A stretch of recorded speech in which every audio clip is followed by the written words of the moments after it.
જન્મે છે તો બાપનું ઘર, પછી બાપે આવ્યા પછી ભાઈનું ઘર, પછી પતિનું ઘર, પછી છેલ્લે દીકરાનું ઘર, દીકરીનું તો કોઈ ઘર જ નથી.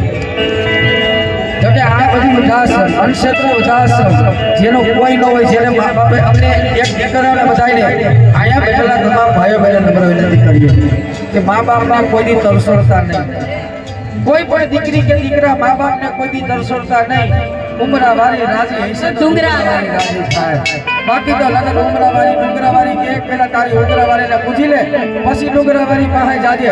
લક્ષ 84 નો ફેરો ફરો અને એક માને ખાલી પરિક્રમા કરી લ્યો ને એટલે લક્ષ 84 નો ફેરો મટી જાય. જન્મ દેનારી માં બેઠી હોય એટલે ખાલી ફેરો ફરી લેજો એટલે લક્ષ 84 નો ફેરો મટી જાય. તમારા મારા બાપ બેઠિયાને કોઈ દી દુખી ન કરતા, મારા બાપ બાવતરને કોઈ દી દુખી ન કરતા.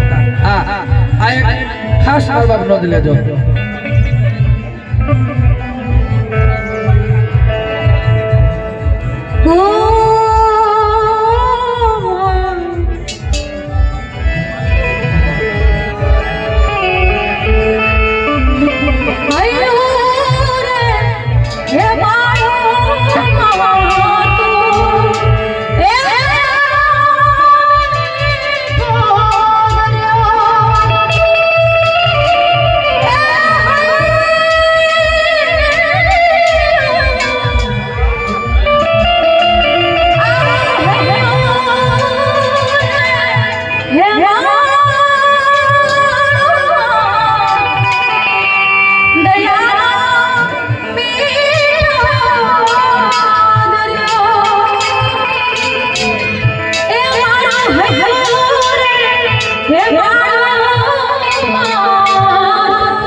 રાજકોટના સદભાવના વૃદ્ધાશ્રમ ન હોય, આપણી પોતાની જનેતા જેને જણીના દુનિયા બતાવી છતાંય આપણે આપણી માને કોઈ બીજા સાચવે એ મરદ ન કહેવાય, પાવે મોઢે આચો બરોબર ને કોઈ માને હાચવી બતાવે બીજાને હાચવા સદભાવના આ વૃદ્ધાશ્રમ આપણા દેશમાં જીવનનું સત્ય છે.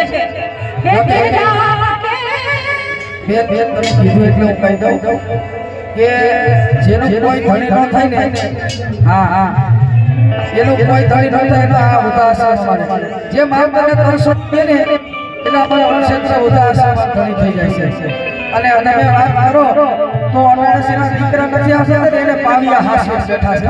અને કાલ હવે એક દિવસ એવો આવશે કે જ્યારે માં નહીં મળે ત્યારે લોકોને બધા સાથે માં ગોતવા જાવી પડશે. કારણ કે દુનિયામાં બધું મળશે, દીવો લઈને તમે જવાબ ગોતવા જશો તો ઈ નહીં માં જોતી હોય તો નહીં મળે પાછા.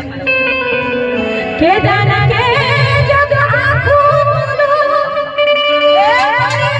જતે તારા બોલે ચંદ્રયા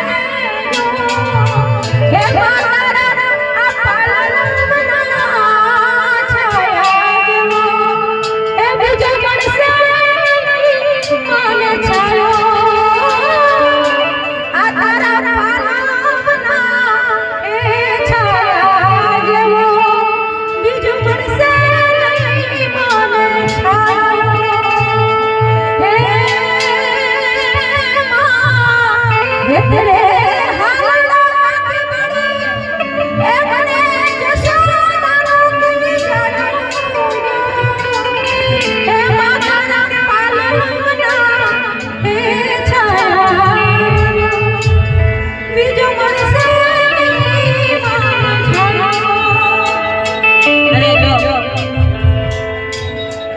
अन्नपूर्णा એ કોણ તો કે માં, ગાય માતા કોણ તો કે માં, અને રૂપિયો એ કોણ પણ એક માં, અને ઘરની સ્ત્રી એ પણ એક માં સ્વરૂપ જ કહેવાય.